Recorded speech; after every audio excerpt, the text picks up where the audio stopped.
Welcome, fellow travelers. I'm Liniker, and I'm joining Chibi and Vertec at the Golden Feather. Come on in, grab a seat, and let's share tales of adventure.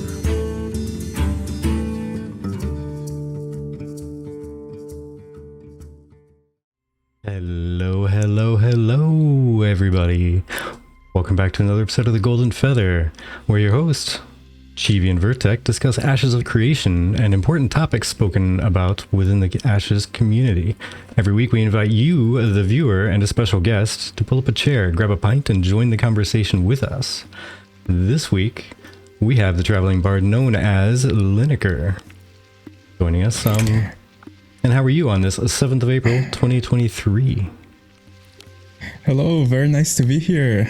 Thank you for inviting me. Hey, well, thanks for stopping in. We're definitely looking forward to this. I know I've seen your name all about and typing and chatting with people and whatnot, and you know, you were on the list to try to get you here. Yeah, we're happy, definitely. Happy you could join us. And yeah, I was very happy. Sorry. Oh, no worries. Go ahead. Yeah, I used to, like I was talking with Chibi earlier, I used to watch like your podcasts here on Twitch. I'm not really a Twitch person, but whenever I get the time, especially in these past weeks, I've been hitting the gym, so I usually always like to hear you guys talking, like getting to know new members of the community, all the veteran guys that we see all the time on Discord, so it's really nice to be here. Oh, good. Well, it's our pleasure. Indeed.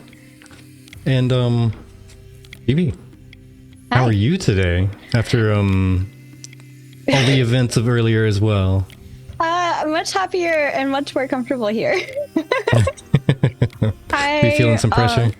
Yeah, I was a bit nervous. Hello, welcome in.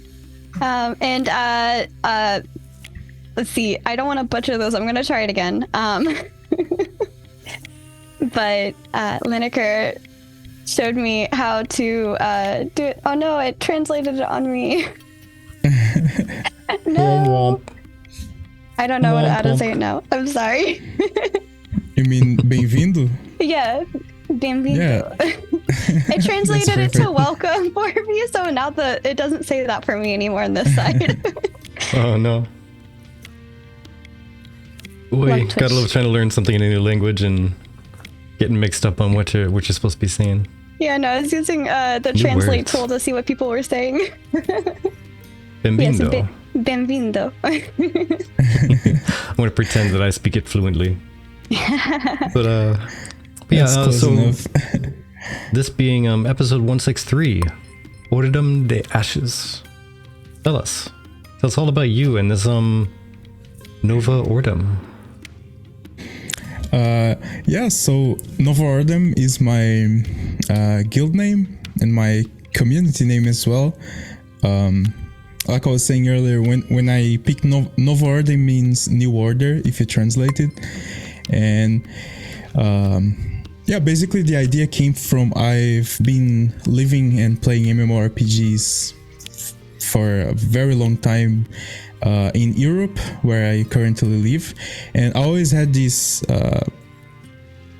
dream of having a guild with Brazilian people where I'm from. So NovaOrdem came from that. I was looking for a game back in 2016, 17, and 18 when I stopped playing the last MMORPG that I had a really big guild on, which was BDO. And I was looking for something at the time, and I got to know Ashes by the end of 2017. And yeah, I always kept that thought in my mind to bring a guild to the South American servers, following the European guild structure that it's quite different from what people are used to in Brazil. And that was what it started it all. I love that, honestly. Yeah, and because of the perfect timing, I didn't want to interrupt our guest here, but thank you for rating us, Paradox. Yes. John, as always, thank you so much appreciated, and welcome all you raiders. Hope you have a great time. Welcome in. Yeah, grab a pint. And, go ahead, sorry. Oh no, go ahead, you. So this week we wanted to bring in Liniker, who is, for those of you that don't know, Liniker is the GM for the Brazilian guild called NovaOrdem, and Slacker. Sorry, people. I need to close my Discord because. But yeah, serious. we ever since we started this podcast, we've heard people come in throughout the years talking about wanting servers in Brazil and, you know, Ashes for Brazil, and so we felt it perfect when I was able to get Liniker on, to have Liniker on today, because who better to embody the community than somebody within the community. So I am super excited, and we were talking about how everybody says Pela NovaOrdem, which what does that mean? Yeah, it's a reference to what we have in WoW, like when people say for the horde. Yeah, it's like a reference. It's like for NovaOrdem. And Nice. I love that. It's like for NovaOrdem. I love it. For the new order. Yes. I like it.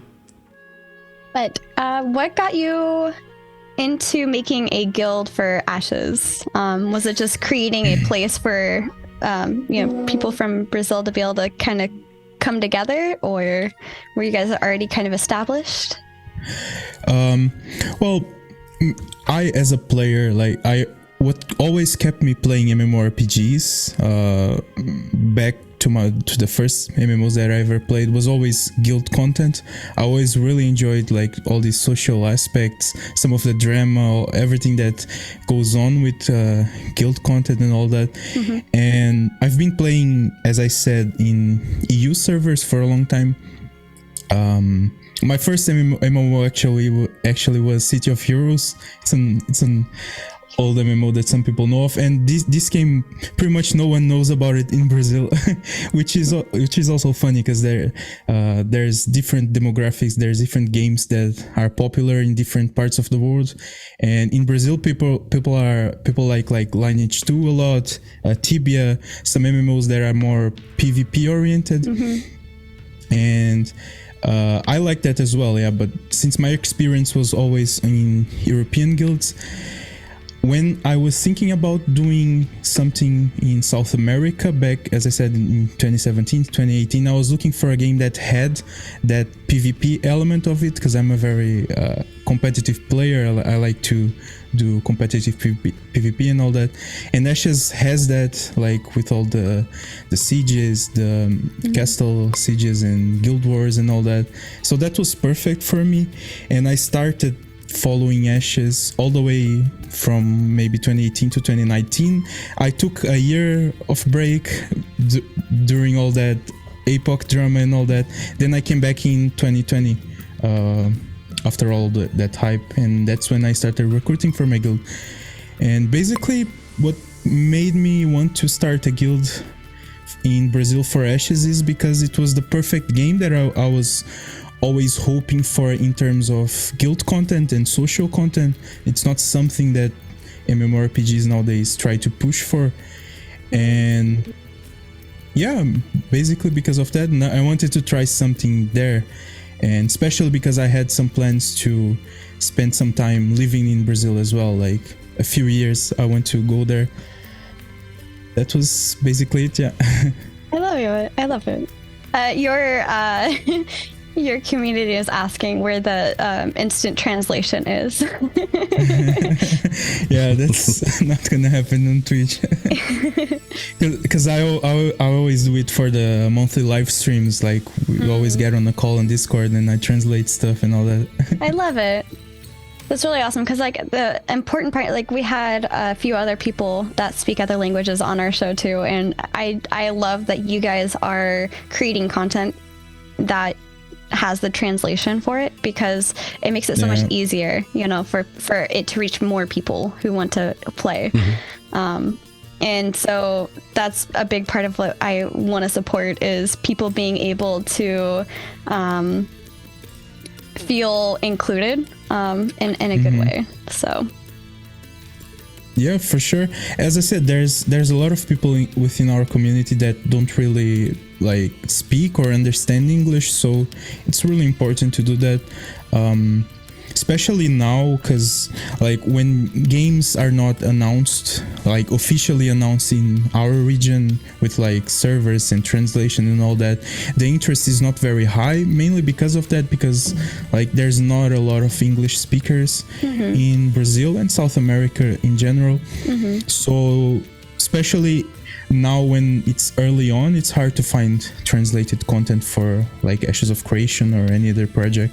So I feel like it's important, yeah. Yeah. I like it though, I like it. Alright. Let's see, so with the all the mention of the PvP guilds being really popular over in that direction, or the PvP games and whatnot, I'm assuming one of the big draws for Ashes is the PvP. Is NovaOrdem gonna be, say, primarily PvP, or is it just happen to be icing on the cake for everything else? As a guild, we are going to that PvX experience mainly because like we want to like conquer and hold a castle in Ashes, and for that you need like a really large guild, you need a large structure, and you need to have like crafting, raiding and all that as well, because there's not really a way to play Ashes PvP only. So because of that we have a core pillar for PvP in our guild, PvP, PvE and crafting as well, life skilling as well. So yeah, we are a large guild, we are going for that, but we are not what most people would call a PK guild or a red guild. I know there's a lot of people in Brazil that like to do that, and that's a reality in some games. I don't think it will be in Ashes of Creation. I don't think that will be a very good idea, but we'll see.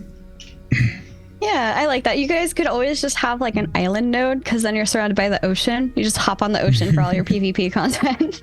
There you go. There you go. Better watch out. Liniker's guild is going to be on the ocean. Just have a fleet of ships always circling the island. Gosh. You'll be good. That would for sure make me not want to get on, because I'm so bad at PvP. No, I really enjoy it.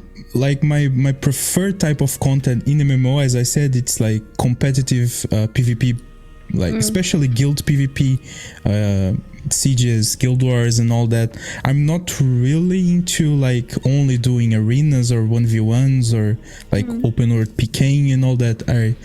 I usually enjoy more like shot calling and all those things that happens when there's actual GVGs objectives and all that. Yeah, things that are meaningful. Like I don't like just doing PvP for the sake of doing it.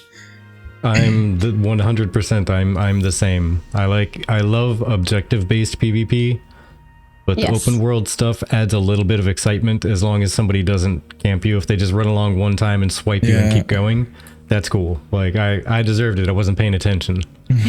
But and going into the arena stuff, it's never been my favorite thing to do, so it ends up way down the list. It's like number 12.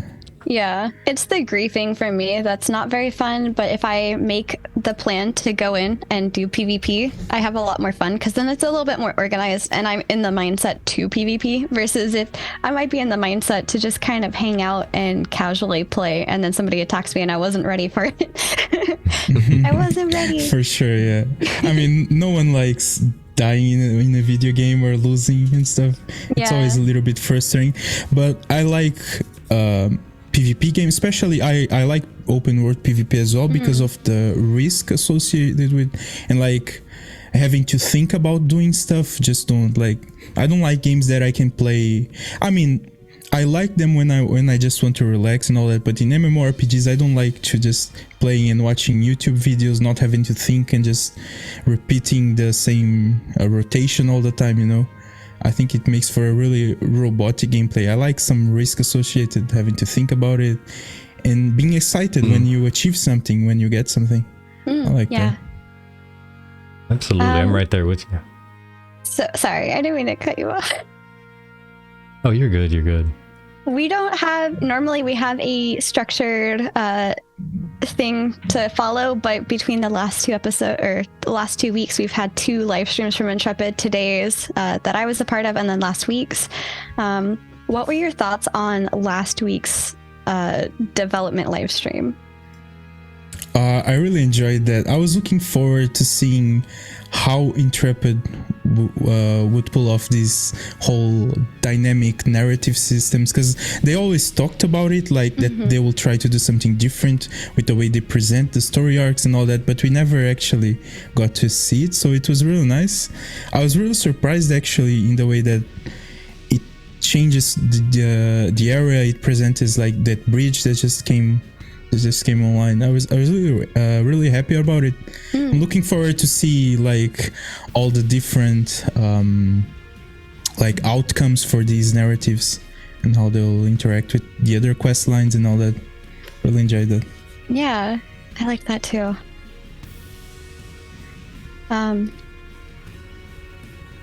Vertec, did you have any questions?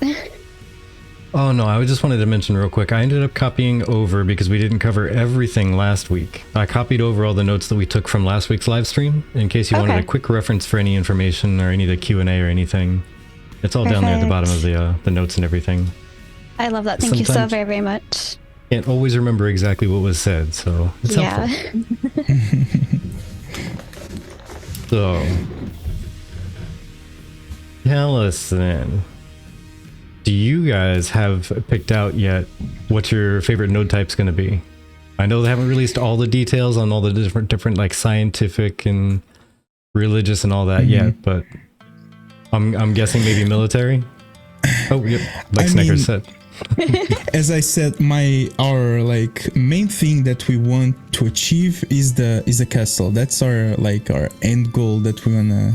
And with it, I mean, it's probably gonna be really hard. It's probably gonna be something that will take like a lot of effort by a lot of people. So we are kind of planning on doing some min-maxing to achieve that, like picking a castle and looking at what are the advantages of the nodes surrounding that area. But we are not going to enforce like one node, because as I understand, Ashes of Creation nodes, they kind of represent different content, and different people have like different things, and we are not a PvP only guild. We have crafters, we have players that want to do some PvE, they want to mess up with religions and all that. So we are kind of going to select like an area with a lot of nodes, and people are gonna live there, as long as they don't live too far away that when we need them they need to come like running 1 hour to meet with us. Yeah, that's fair. But I particularly, I mean, maybe scientific nodes, because I'm probably gonna be doing some crafting, but we'll see. I need to see what there's in the military as well. Oh, yeah. I mean, there's instant teleports of scientific. Yeah, that's a really big thing. If you're going to be doing crafting in any particular branch of crafting, is it calling to you at all?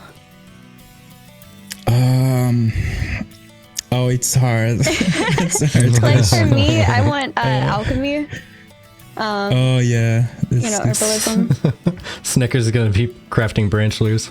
Wait, isn't alchemy in processing now? I think they've changed it. I don't know, maybe. But yeah. I think one character probably do all the herbalism, and then the other character will do all of the processing.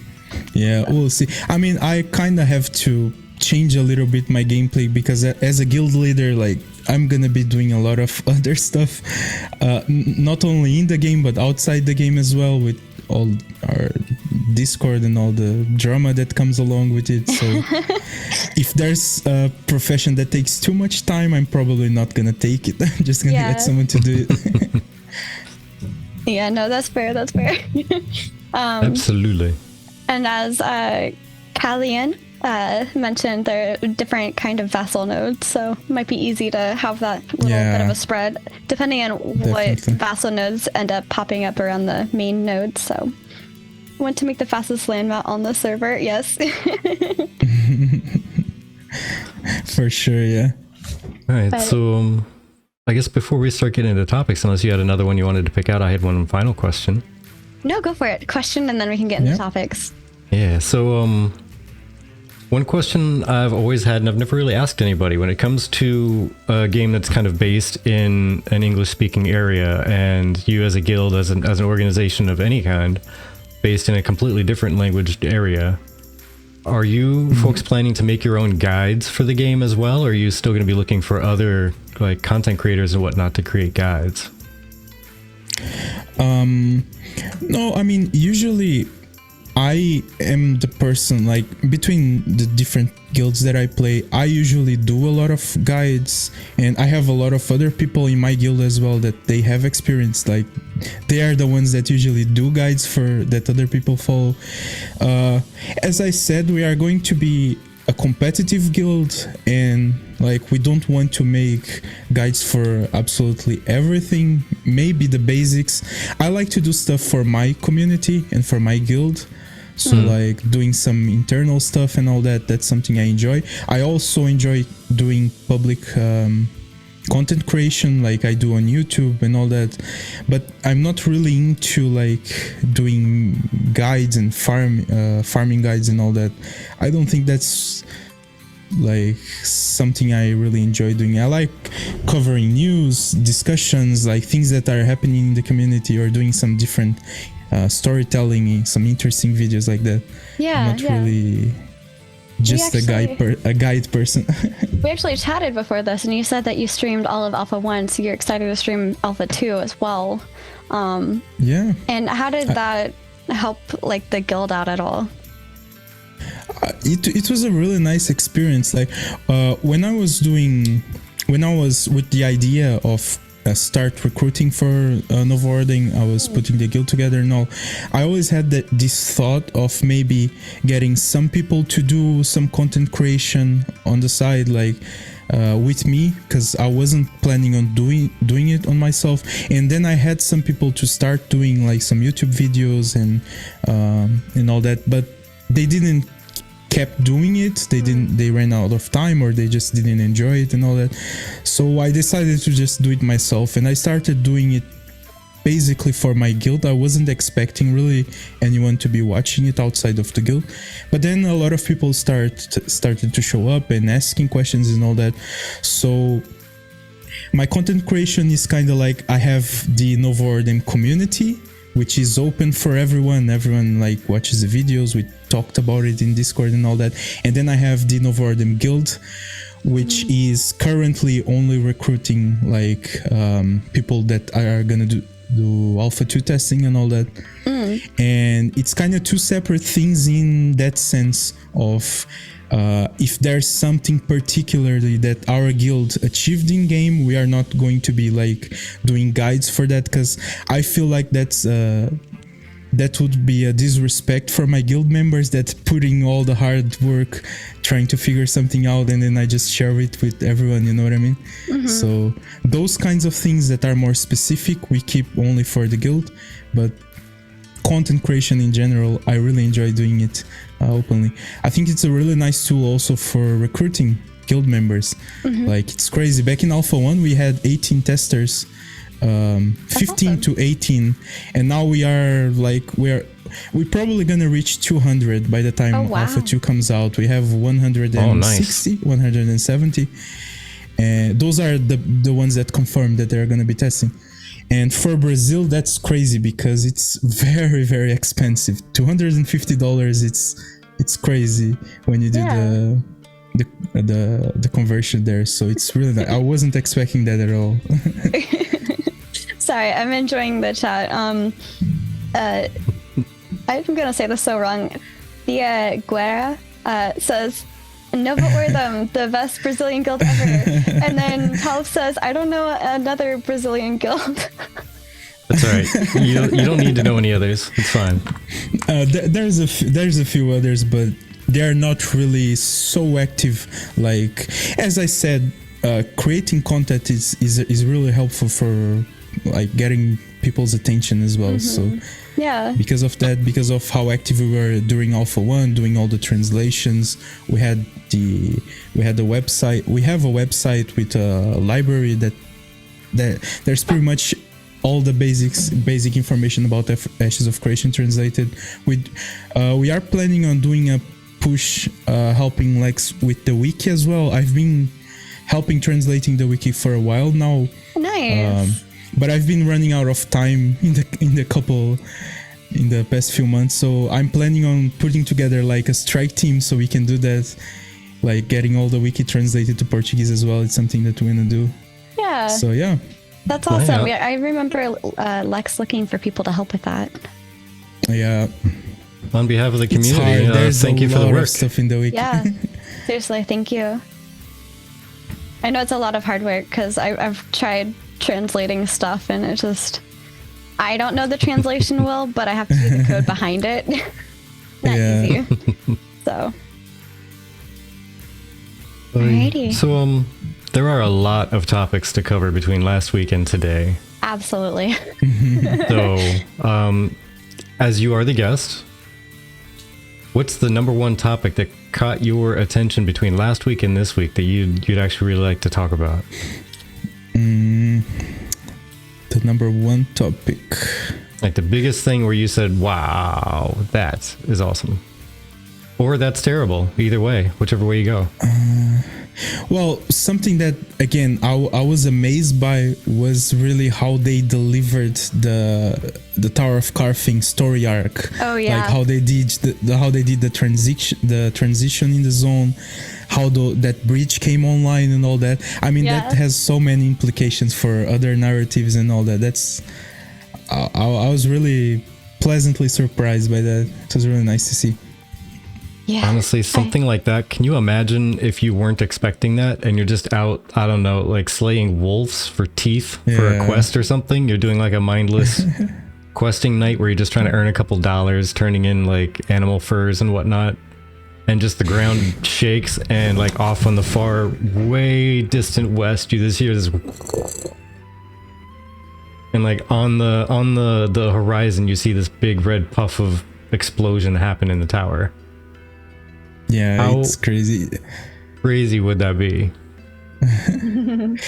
I mean, it's an amazing way that they come together to like present narrative quests as well, because usually in MMOs we have like all these quest lobbies and all that, and the same NPCs that we always get quests on, but they are bringing like a next new level in like presenting events that are triggered and the event pops up, and all these narratives with different choices that are going to affect the next ones. I mean, it's really nice to see, and it's really nice to see it like in game, you know, not only they talking about it. Yeah. Can you imagine something like in the ocean area, what that would look like though? Just to randomly appear, like some Call of Cthulhu stuff. Like the randomly. Water turning into blood. Yeah. That'd be crazy. Yeah. It would be funny. I would like that. I mean, I don't know if it's funny. It would be fun / terrifying. I would enjoy that. Definitely. That area was spooky. It's nice. Yeah. What did you think of the Mimic? I mean, there's absolutely nothing bad you can talk about. The visuals, the art that Intrepid does, they are really good with that. I mean, people have their thoughts on maybe combats, maybe animations, but I don't see anyone talking about the visuals, the aesthetics of the environments that they put together. Those are really top tier. Yeah, no, I think a lot of people, from what I gather, less excited by the combat. They don't feel like the combat is very fluid. They would like to see it flow a little bit better. And for some people, the attacks don't really have weight. For others, the attacks do have weight. So I feel like it kind of comes up to personal preference at that point. I mean, I have some really strong opinions on that. Not on the combat itself, but on that kind of feedback.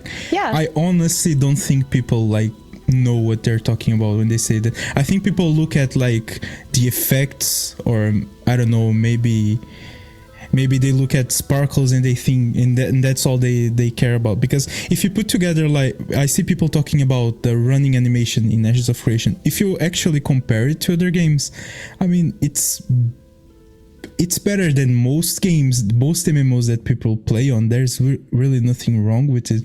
So I don't know. I don't really get why people say that. I think part of it is just because like they have something against the game in some other about something else, and they're saying that. People that say like Ashes has PS1 graphics, there's no logic behind it. You know what I mean? Yeah. Well, I don't understand. Some felt like the difference between the swinging was a little bit like stop and go. It didn't really flow from one movement to the next very nicely, and that's mainly what they were like a little bit worried about. I don't know if you've seen New World, and then there's the Blue Protocol, but that is some of the games that they were comparing the combat to in terms of fluidity. Definitely. Yeah, the thing that I think about is I tested New World when it was supposed to be it was besides MMOs, the thing that I really like to play the most is survival games. I'm a big Rust, Ark, and Conan Exiles player as well, and I was really looking forward to New World a few years back when it was supposedly to be a survival. I did some NDA testing on that as well, and if people knew how the game was looking, how the combat was looking in early stages, they'd be praising what Intrepid is showing, because it was really bad if you think about polishing, you know, like the way that the characters move, the effects, the hit effects that they had. It was really rough, and it changed when it went to alpha and beta. It got a lot more polished, and I think that's just normal with games. I mean, it's early in development. It's reasonable to think that things are going to change, you know? Yeah, definitely. Yeah, agreed. Yeah. I was gonna say, what are your thoughts on all of that? Honestly, I think kind of to the same degree. I think that some people, I think Jillian maybe put it perfectly. Like, people know what they want, they just don't know how to describe it. They don't know how to put it into words properly. So they think they want one thing, and then they put those words out in the world, and then they realize that's not what they wanted.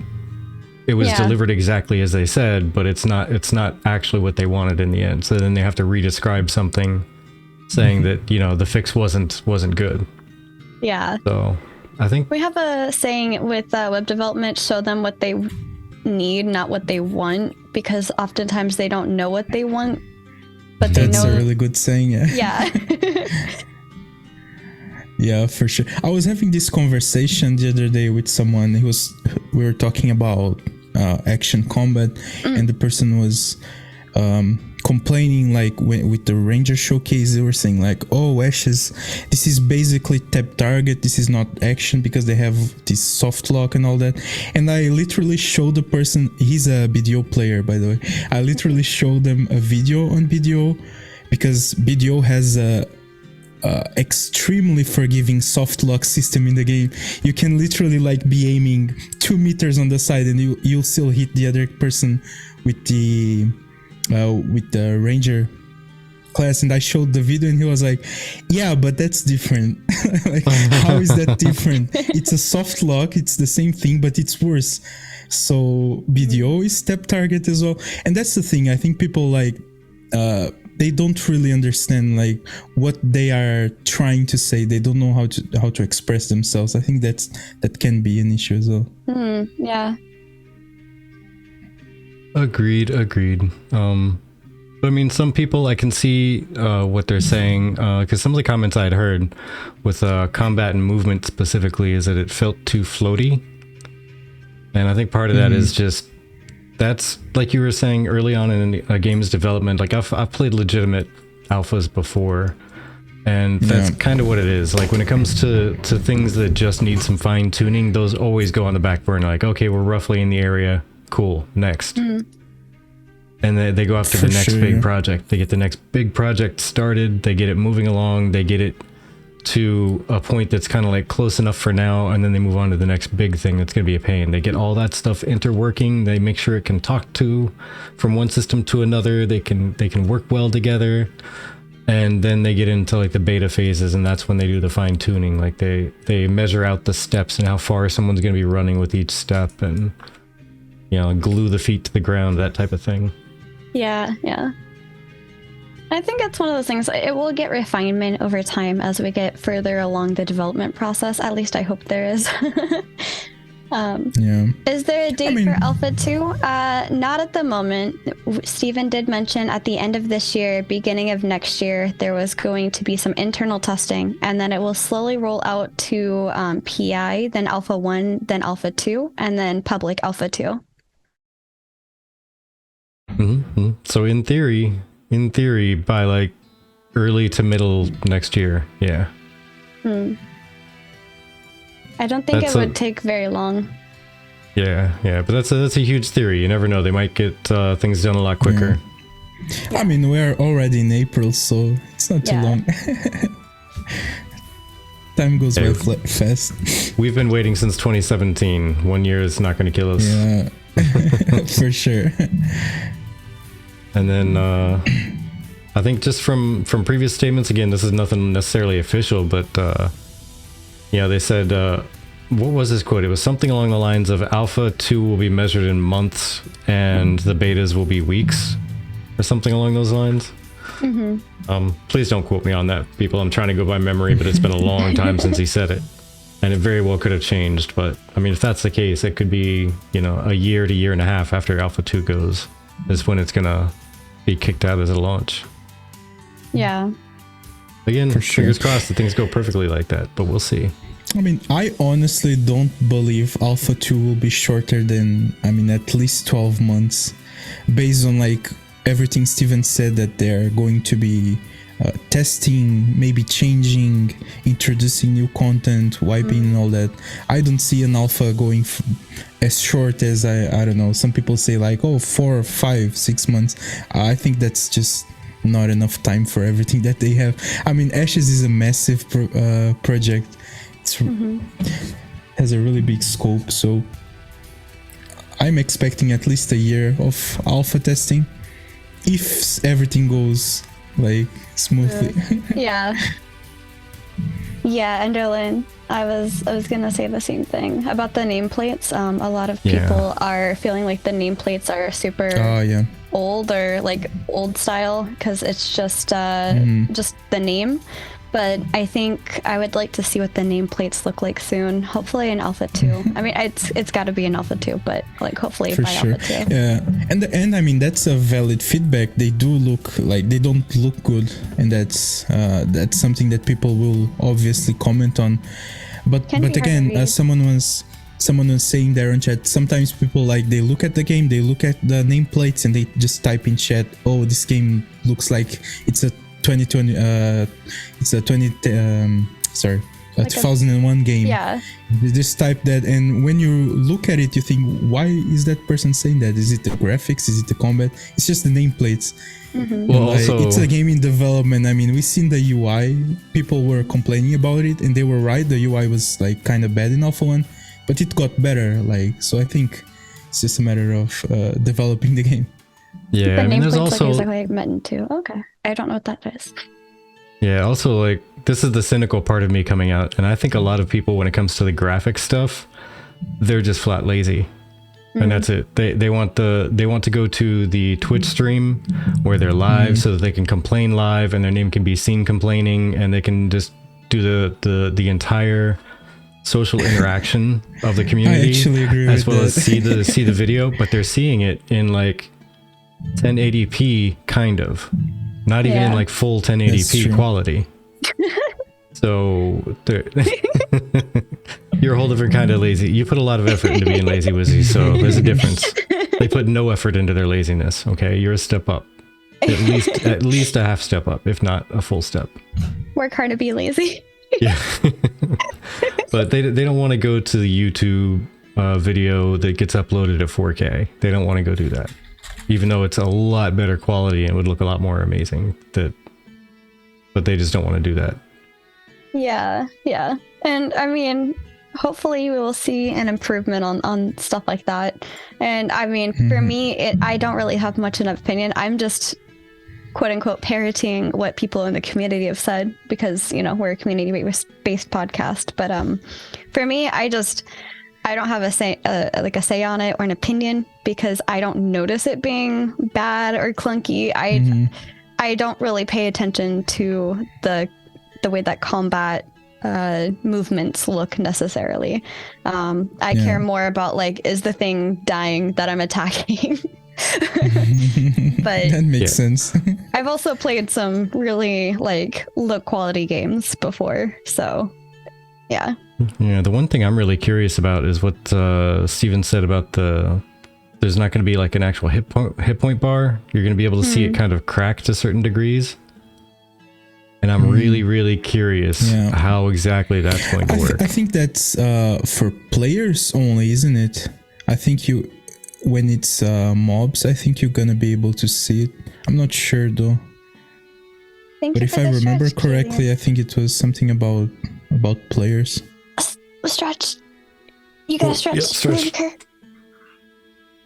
Liniker, you have to stretch too. Oh, I can't. I'm sore.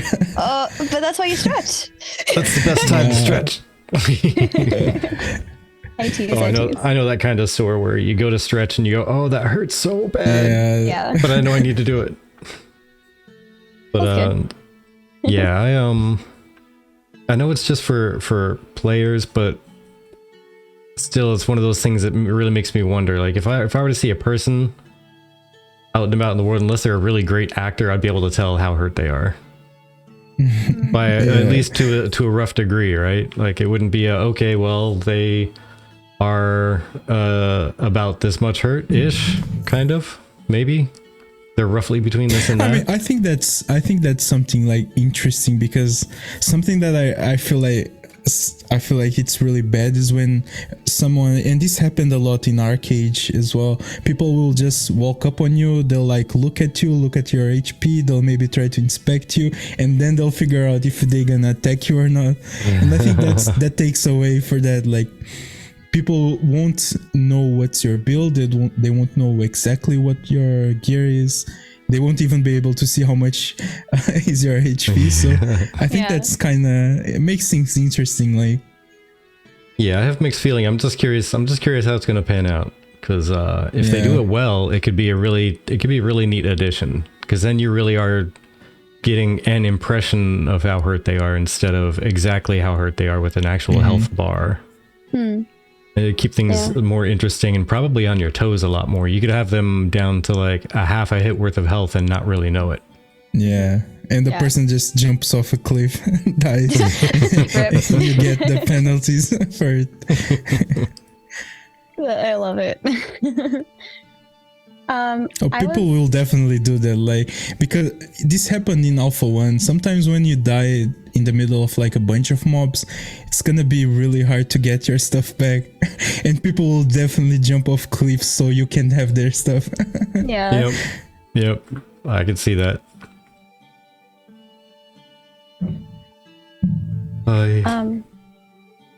Responding to Snuckers really quickly. I like also that your decisions really matter, and helping one NPC could lock you out of helping another person, or a different quest, and so it kind of adds a bit more weight to your decisions. Dark Runner. Everybody loves your voice. They like your English. But I appreciate it. I do really enjoy that it has that weighty impact, and I really hope to see this. And I don't know. I think it would be really neat to see that in action, you know? Oh, for sure, yeah.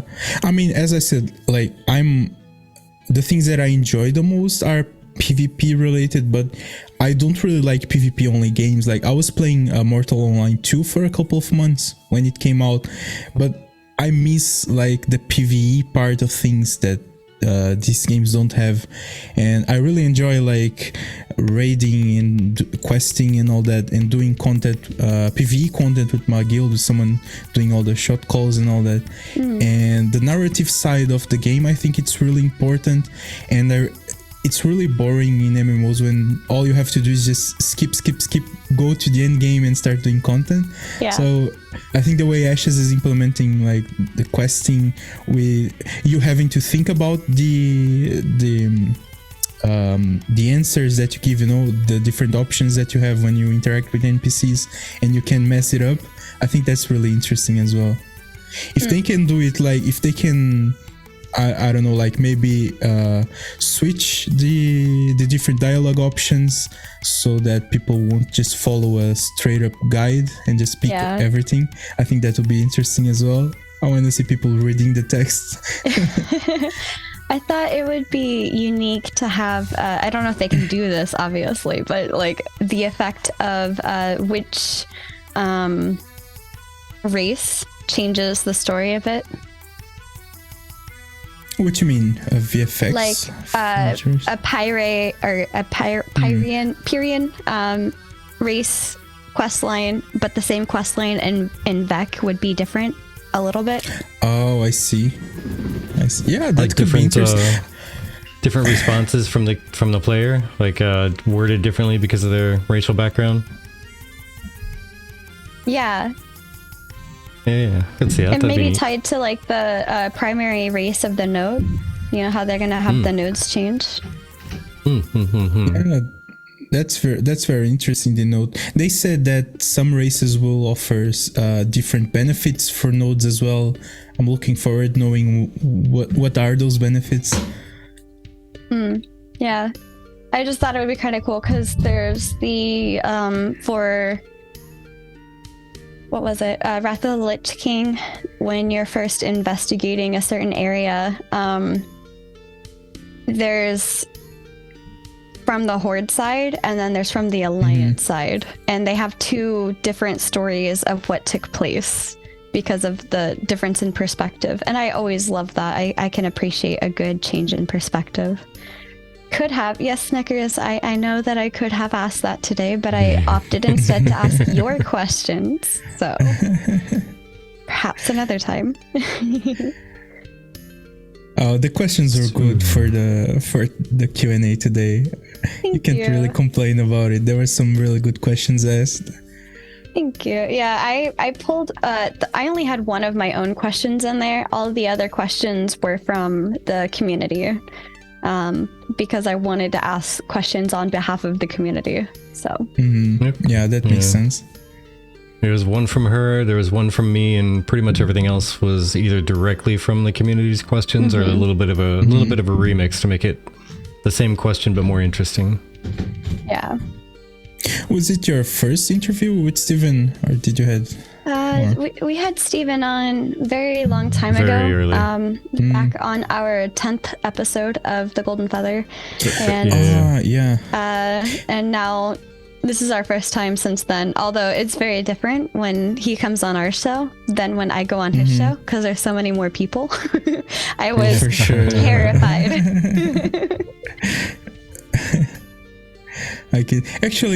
I found out about that interview. I think last week I shared that on the other day. I need to watch it. I just watched the first one. Oh yeah. I'm looking. I always like to catch up with everything that Intrepid or Steven does and all that. Yeah, we tried to get, for a while there, we were trying to get a lot of people on from Intrepid. And we're going to get back to that now that we're caught up on our episodes. We're going to try to reach out because we also like interviewing them as people. That's good. Yeah, you know what? You know what we have to do? We have to go back and search through the Steven one and pull some shorts out of that because there were some riotous moments. Oh my gosh, that part where he was talking about making the dungeon full of children. Yeah, little orphans, children from all the node sieges. By that. Oh my gosh. But yeah, I don't know. Any other questions you can think of? You mean ask, Steven?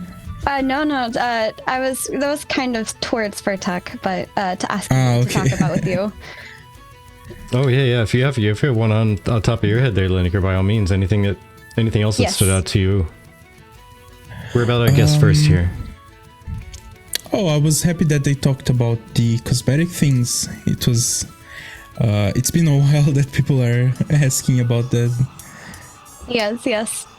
Yeah, I like that there was more information given, although it is basically still the same answer of someday. But at least we know more details on why the answer is someday, but not right now. Yeah, I mean, at least we know now that. I mean, it was kinda what I was thinking. I mean, they are still testing stuff. Stuff can change, and it's worse if they give an answer like they say, "Oh, this skin will go on that," and then that thing changes. So I guess it makes sense. I think it's just something about communication. Maybe they should have talked about it before or something. I don't know. There's so many people that are taking this serious. Yeah. There's a good amount of people that are still not happy with the answer, and understandably so. But it is more of an answer of we aren't ready to talk about this yet. So I will take what inch I got from that. I will be happy with it, because that's more than we're not ready to talk about it.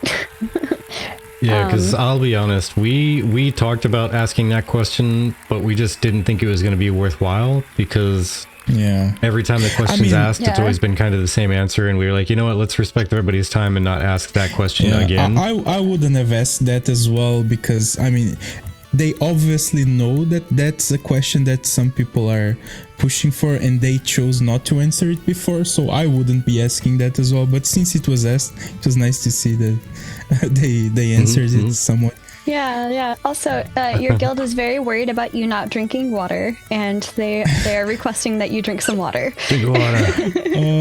Actually, I forgot my water bottle downstairs. Uh-oh. Congratulations, Kalian, by the way, on the win. Yes. Using the teapot, or should we say, was it mate? You have mate down there, right? Was it yerba mate? I think. Oh, you were asking me, or? You. Yeah, you. Oh, yeah, I do, yeah. Chamomilla. That's nice. Oh, yeah, there you I go. don't usually drink it because I have when I sleep, it's really hard to wake up. If I drink like chamomilla tea, I'll be sleeping all day. I don't usually do it. It's nice. Alright, so Also, I apologize. I don't know what happened. I don't have access to the ad manager, so it did not tell me that we were going to have an ad. So we have an ad now. Oh no. I'm sorry. But I could not delay it or anything like that. Womp womp. I need to look into that. I know Twitch changed stuff since I last streamed here. I don't like the ads at all. They really bother me. Now you have to have ads. Yeah. I think it's something like that. I cannot turn it off. I don't know. I don't know how. Yeah, I gotta see if I can get something like an add-on for OBS or something, so I can keep that up all the time and see it easily. There is that add-on. I can show you an add-on. There's one. Okay. I have no ads in Portugal. Yeah. Well, hey, there you go. A lot of people who are a subscriber don't have ads, but we put the max like a 3-minute ad because it takes 1 hour away without pre-roll, so people don't have to watch an ad before getting into our live stream, because that bothers me as a viewer, just trying to click on somebody and then I just get faced with an ad and I'm like, ugh, I don't like this. Yeah, that's more annoying if anything else. Yeah, no, I wish I could abolish the ads altogether, to be honest. Just no ads. Get rid of them. Get rid of them. Yeah. But, oh man, this is so much more relaxing than being on the live stream today. You didn't sound nervous. No? No, not at all. I was so like overwhelmed. I can only imagine the way it is for a guest to come on here for the first time. It was just, I was so overwhelmed and I was so nervous. Yeah, it didn't sound like you're good hiding it at least. Oh, thank you. But yeah, I have a ton more questions that I'd love to see, but some of them I don't know. I'm also the type of person that if I have a question during a movie, I will just sit there quietly and I will wait to see what. The biggest problem is to record an intro. Yes, you still owe us that, Snickers. But the biggest thing I'll do is I'll just sit there and I will wait to see if the movie will answer my question before I ask it. Because shortly after it usually does. But that's kind of how it is for me with Alpha, is I have some questions, but I kind of want to wait until I get my hands on it first and then ask the questions if they don't get answered. I don't know what it is. It's kind of like reading a book. Like, what? Why did he do that? And then later in the book, you see a plot and you're like, oh my gosh. Oh my gosh. I mean, most questions will be answered with testing. There's a lot of really specific stuff that I want to test as well. Yeah. It's part of the fun when at least you can have some fun while you're testing, because you can't take it too serious. There's a bunch of bugs, a bunch of game-breaking stuff and all that. Yeah. I mean, at least you can have some excitement figuring out stuff, finding out about stuff that you've been wondering about. Yeah.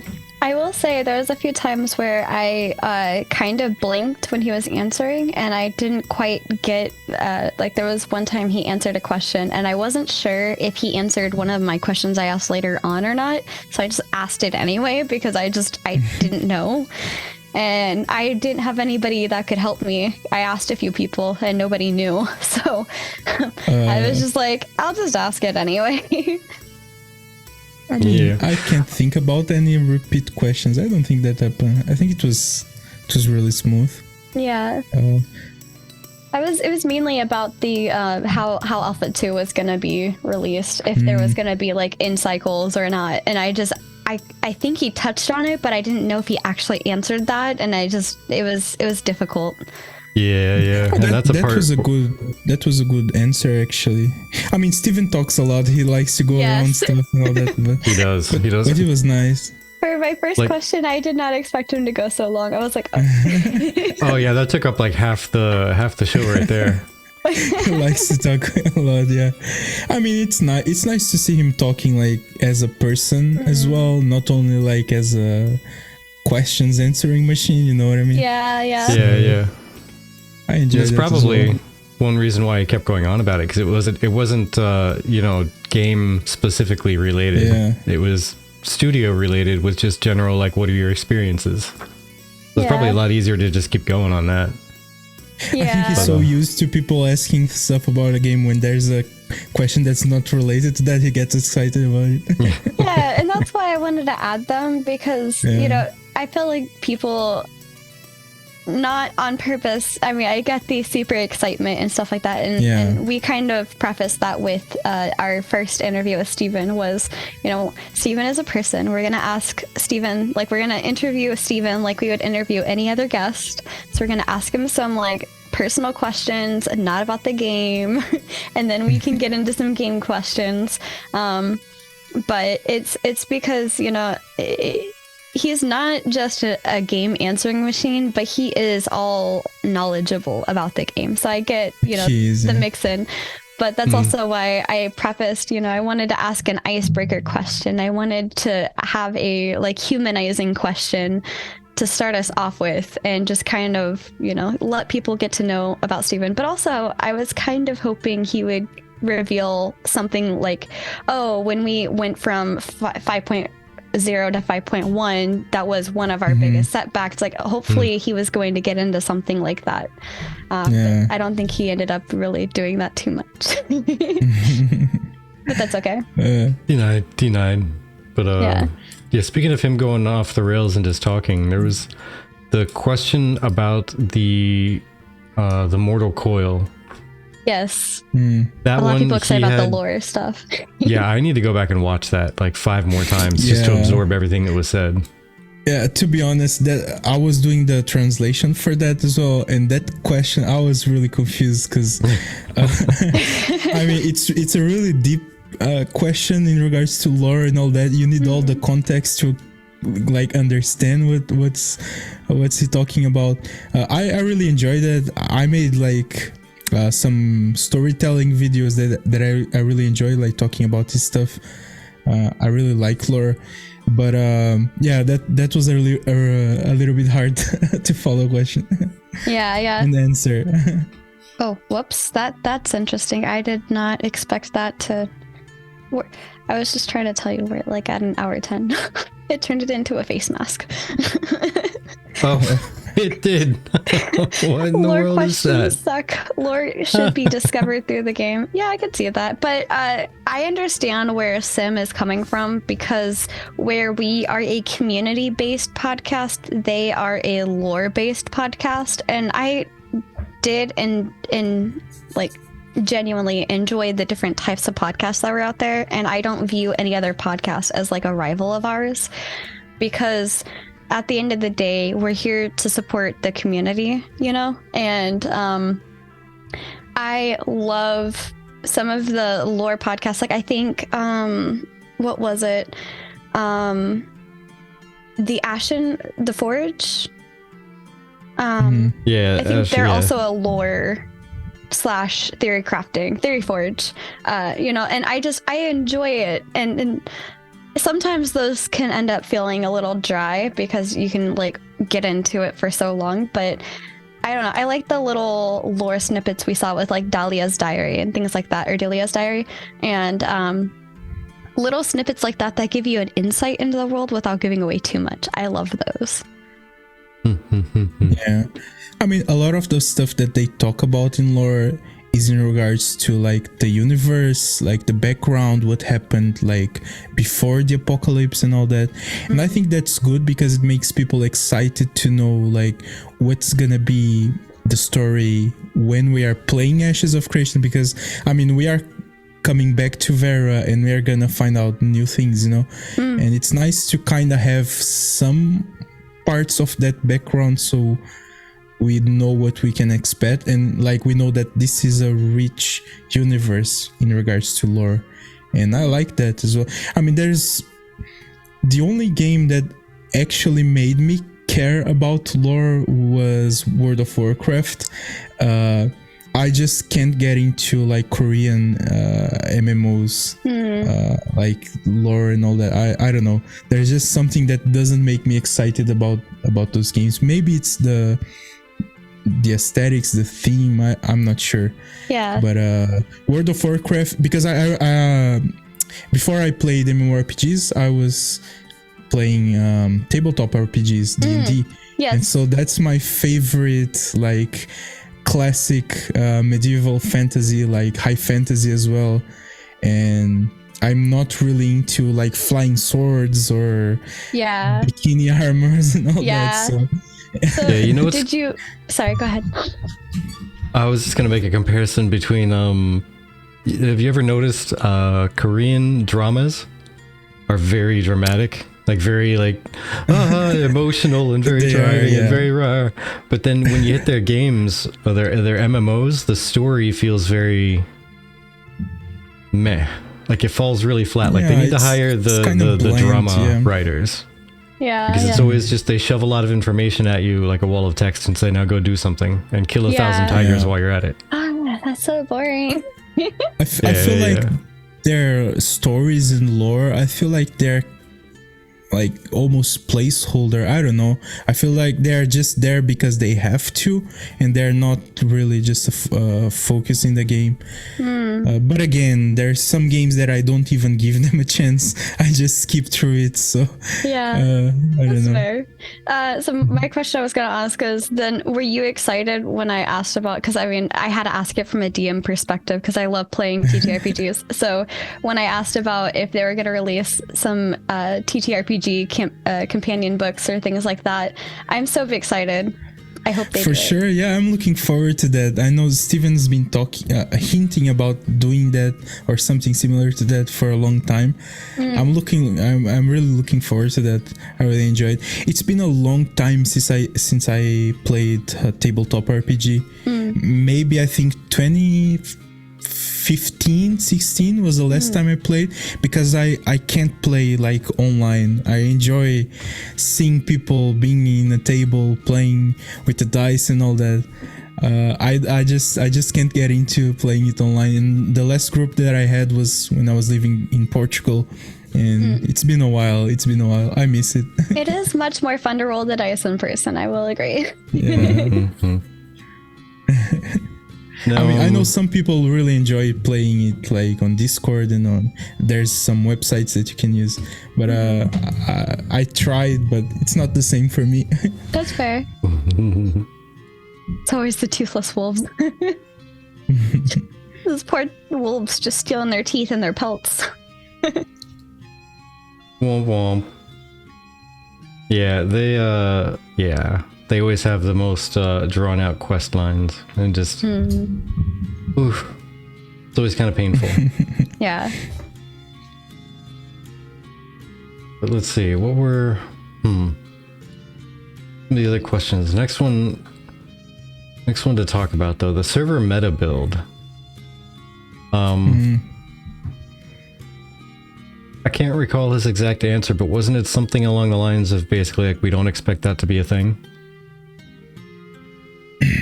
Yeah, from what I can remember, he was talking like that's not something that we are worried about, because there's a lot of different like levels of complexity in the system, and node level is just the first one.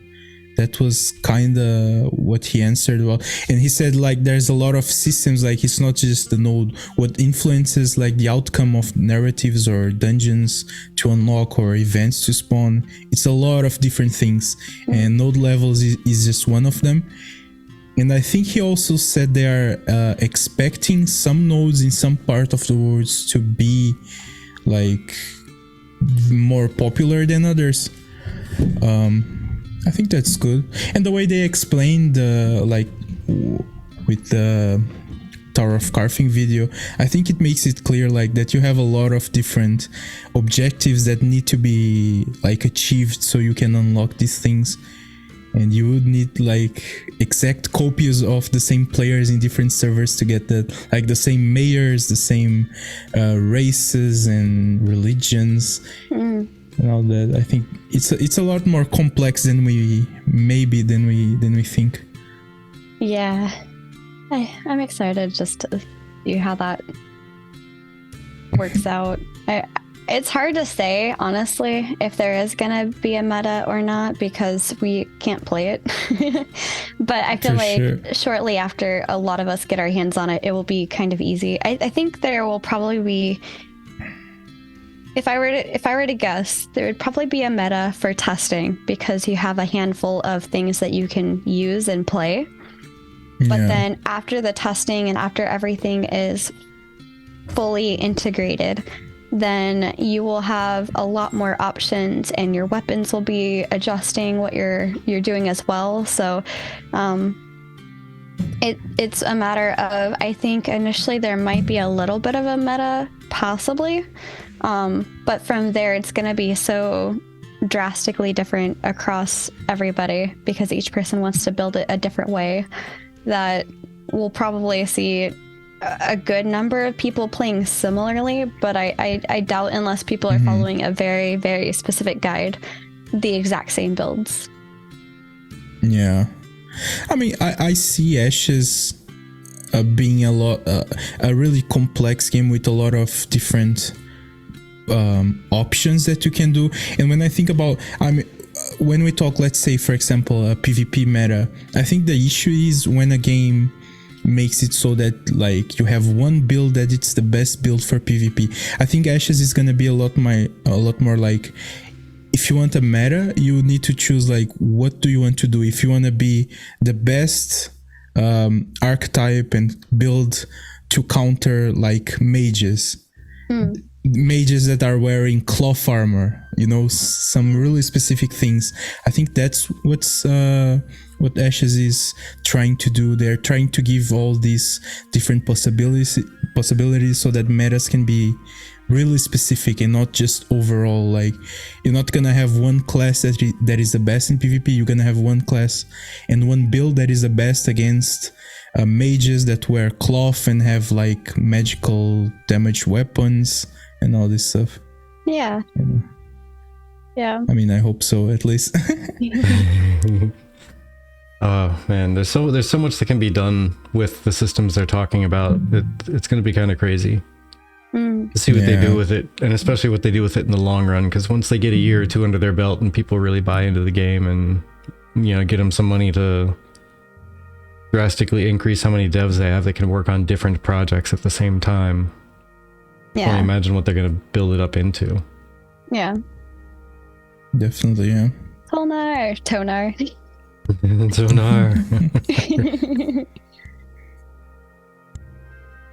Oi, so did you have any other topics standing out to you? Either from today's Q&A or from last week? If not, I got one in the chamber. Okay. Yeah, something that was I always like to hear, Steven, and this was about the live stream last week. Something that I always like. It's always refreshing to hear Steven talk about is like when he says that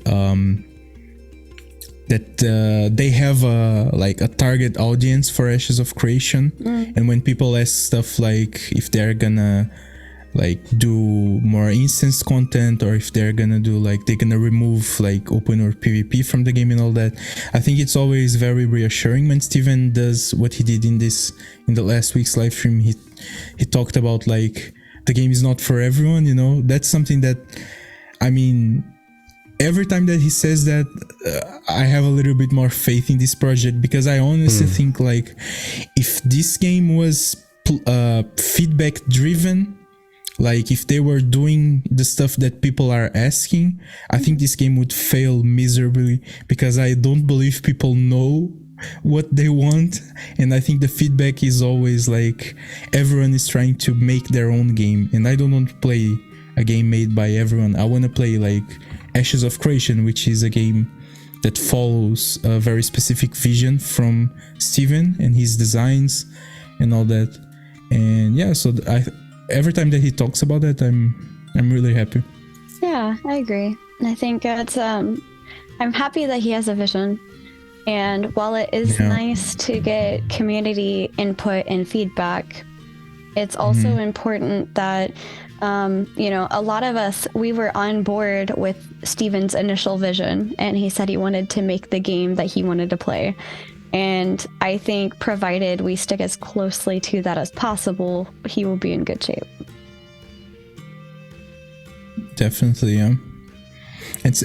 People are often misled when, not misled, but people have a different vision of what feedback really is, because when Intrepid asks for feedback, it doesn't mean that they're asking to make a decision.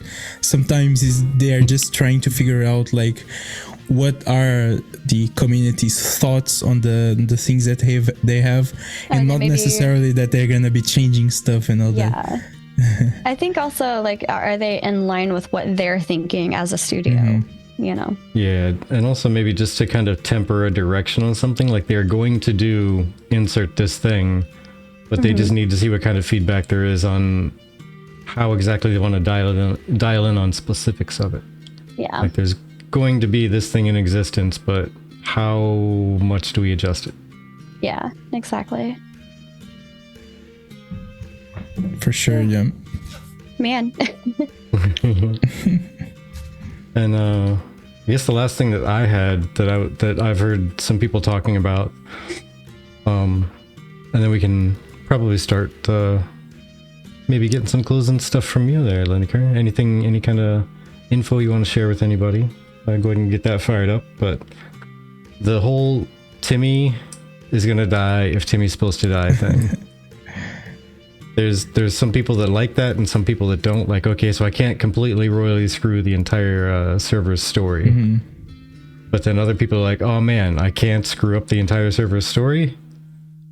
What kind of choice is there then? But I think, at least my take on it was that if it's a major plot point that's supposed to be in the game, then you won't really have a control over it. Mm. As far as if it happens or not. It's just how it happens that you might be able to change, but that also might leave everybody else open game. Like any other characters that you think is going to be a badass character that is going to stick around forever, you might accidentally get him killed. That's possibly still on the table. Yeah. I mean, I prefer to have a more like realistic expectation about the narratives. I mean, it's an MMORPG with a lot of content after all, and I don't think it's like reasonable to expect that players will have full agency in like changing the story arcs and the outcomes.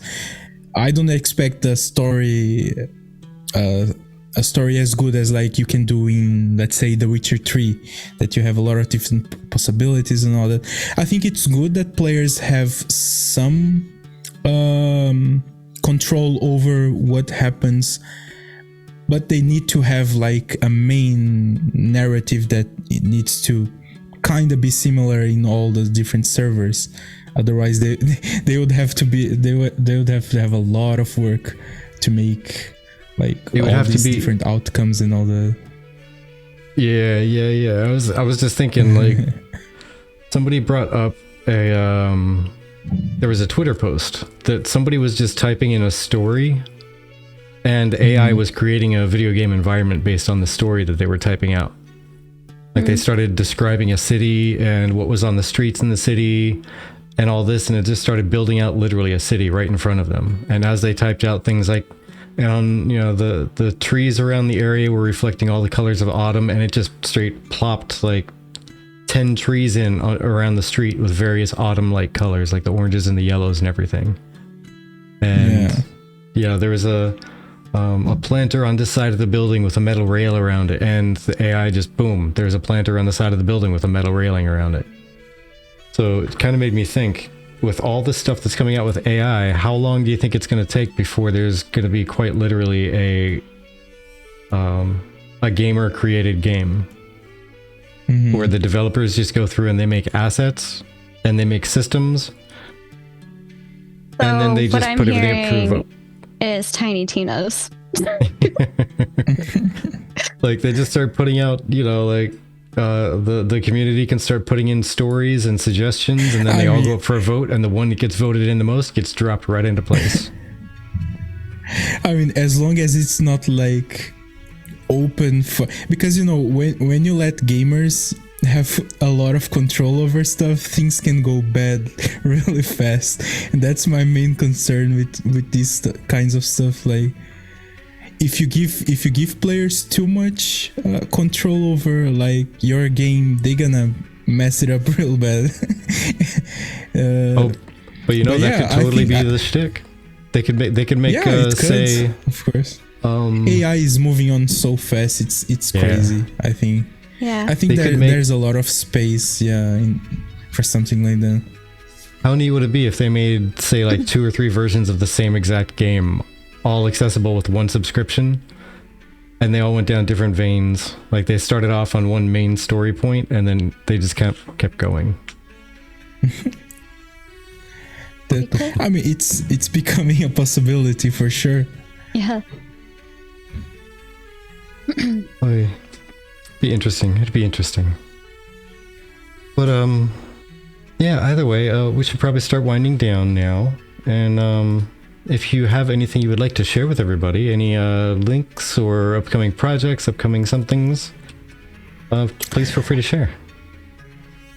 I mean, I welcome every Portuguese speaker in my community, whether you're Brazilian, Portuguese, or from any of the Portuguese speaking countries. We're always open to that. We do a lot of translating materials.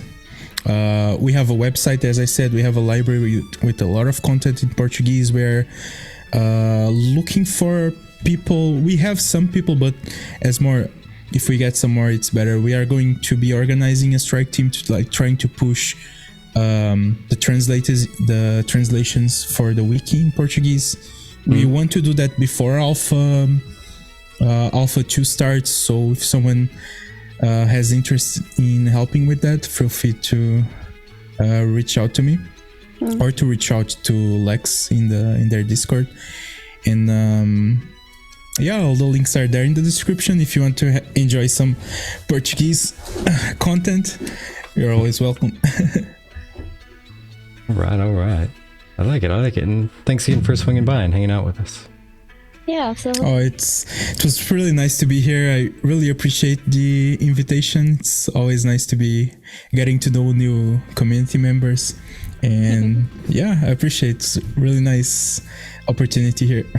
I use Google Translate, it helps. For sure.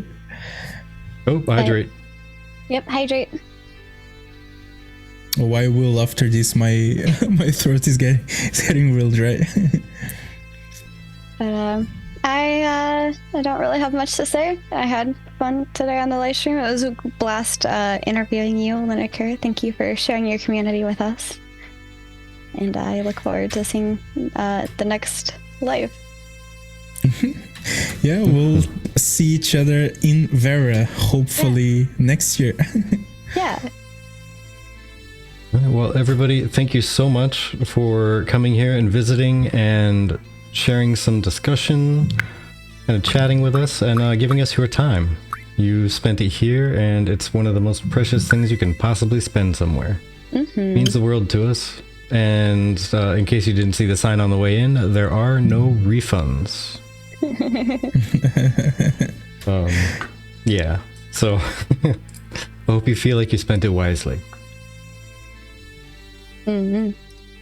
But until next time, everybody, please have yourselves a great weekend and stay safe. Bye. Bye. Bye.